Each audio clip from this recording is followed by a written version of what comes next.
Shalom, selamat pagi. Jumpa lagi dalam Rehat Renungan Harian Toraya edisi Rabu 25 Januari tahun 2023. Sebelum kita membaca dan merenungkan firman Tuhan pada saat ini, mari kita satu dalam doa. Kita berdoa. Bapa kami dalam kerajaan surga, dikuduskanlah nama-Mu. Terpujilah nama-Mu ya Bapa. Kami bersyukur pada pagi hari ini kami boleh dibangunkan dengan penuh sukacita tanpa kekurangan sesuatu apapun. Sebelum kami memulai akan aktivitas kami sepanjang hari ini, kami akan membaca dan merenungkan firman-Mu. Engkau berkati kami semua, biarlah kami boleh membaca dan merenungkan firman-Mu pada saat ini seturut dengan kehendak-Mu. Berfirmanlah ya Bapa di surga, karena kami semua telah siap untuk mendengarkannya. Dalam Putra-Mu Yesus Kristus, itulah Tuhan dan Juru Selamat kami yang hidup. Amin. Pembacaan kita pada saat ini diambil dari Lukas 5, ayat yang ke-27 hingga ayatnya yang ke-32. Lukas pasal 5, ayat ke-27 hingga ayatnya yang ke-32. Lewi pemungut cukai mengikut Yesus. Kemudian ketika Yesus pergi keluar, ia melihat seorang pemungut cukai yang bernama Lewi sedang duduk di rumah cukai. Yesus berkata kepadanya, "Ikutlah aku." Maka berdirilah Lewi dan meninggalkan segala sesuatu, lalu mengikut dia. Dan Lewi mengadakan suatu perjamuan besar untuk dia di rumahnya, dan sejumlah besar pemungut cukai dan orang-orang lain turut makan bersama-sama dengan dia. Orang-orang Farisi dan ahli-ahli Taurat bersungut-sungut kepada murid-murid Yesus dan katanya, "Mengapa kamu makan dan minum bersama-sama dengan pemungut cukai dan orang berdosa?"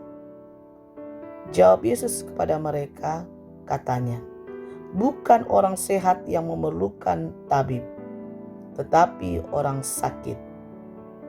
Aku datang bukan untuk memanggil orang benar, tetapi orang berdosa, supaya mereka bertobat."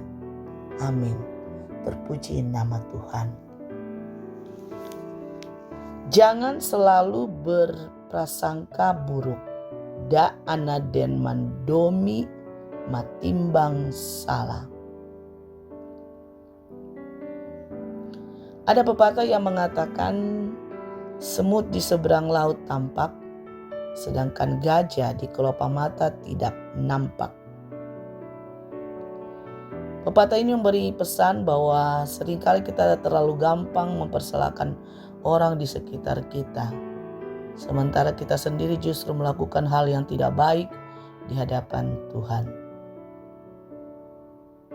Bapak Ibu yang dikasihi oleh Yesus Kristus, perjumpaan Lewi dengan Yesus amat berkesan bagi Lewi sampai-sampai ia mengundang Tuhan Yesus untuk makan di rumahnya.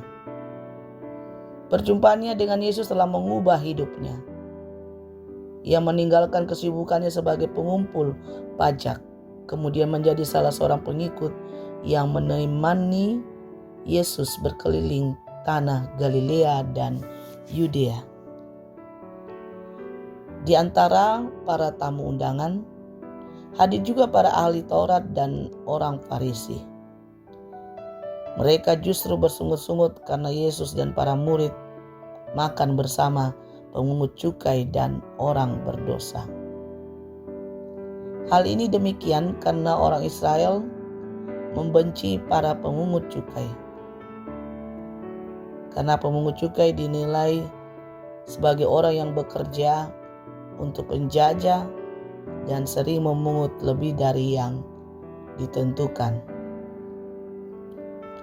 Kita dapat belajar bahwa Lewi tahu dia tidak pantas di hadapan Tuhan. Namun Tuhan melihat bahwa Lewi membutuhkan dia. Hal ini Inilah yang tergambar dalam ayat 31 bahwa bukan orang sehat yang memerlukan tabib, tetapi orang sakit. Hal ini juga hendak menggambarkan bahwa bukan orang yang merasa diri benar yang memerlukan Tuhan, tetapi orang yang berdosa. Karena itu, mari kita sadar bahwa ketika kita merasa diri benar di hadapan Tuhan, justru itulah yang menghalangi kita dekat dengannya. Lewat kisah ini, kita diajak untuk melihat diri kita. Seberapa jauh kita telah hidup benar di hadapan Kristus dalam menjalani kehidupan kita. Amin. Terpuji nama Tuhan. Mari kita satu dalam doa. Bapa kami dalam kerajaan surga, dikuduskanlah nama-Mu. Terima kasih ya Bapa, bahwa pada pagi ini kami boleh diberi kesempatan untuk membaca dan merenungkan akan firman-Mu. Biarlah kami senantiasa dibimbing untuk senantiasa memahami akan isi firman-Mu. Dan biarlah dalam kehidupan kami akan senantiasa melakukannya dalam kehidupan kami, dalam segala aktivitas kami, seturut dengan kehendak-Mu.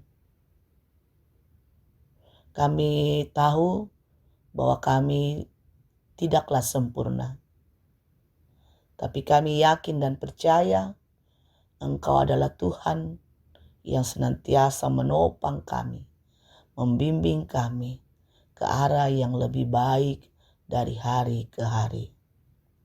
Berkati kami semua dalam melakukan segala aktivitas kami sepanjang hari ini. Sidang jemaat-Mu dalam kehidupan mereka masing-masing, dalam pekerjaan mereka masing-masing, kiranya Engkau memberkati. Terpujilah nama-Mu ya Bapa. Ampunkanlah segala dosa kami. Dalam nama Putra-Mu Yesus Kristus, itulah Tuhan dan Juru Selamat kami yang hidup. Amin. Demikianlah renungan harian Toraya pada hari ini. Kiranya kita semua senantiasa diberkati dalam melakukan segala aktivitas kita sepanjang hari ini. Terpuji nama Tuhan. Salam sehat. Shalom.